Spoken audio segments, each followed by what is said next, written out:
ang iyong mga pinagpala.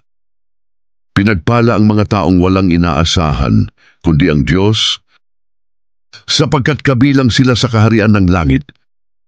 Pinagpala ang mga nagdadalamhati, sapagkat aaliwin sila ng Diyos. Pinagpala ang mga mapagpakumbaba, sapagkat mamanahin nila ang daigdig. Pinagpala ang mga may matinding hangarin na sumunod sa kalooban ng Diyos, sapagkat sila'y bibigyang kasiyahan ng Diyos. Pinagpala ang mga mahabagin, sapagkat kahahabagan sila ng Diyos. Pinagpala ang mga may malinis na puso, sapagkat makikita nila ang Diyos. Pinagpala ang mga gumagawa ng paraan para sa kapayapaan, sapagkat sila'y ituturing na mga anak ng Diyos.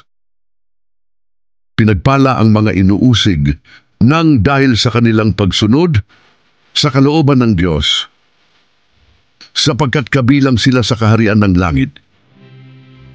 Pinagpala ang mga nilalait at inuusig ng mga tao at pinaparatangan ng lahat ng uri ng kasamaan na pawang kasinungalingan ng dahil sa akin. Magsaya kayo at magalak sapagkat malaki ang inyong gantimpala sa langit. Alalahanin ninyong inusig din ang mga propetang nauna sa inyo,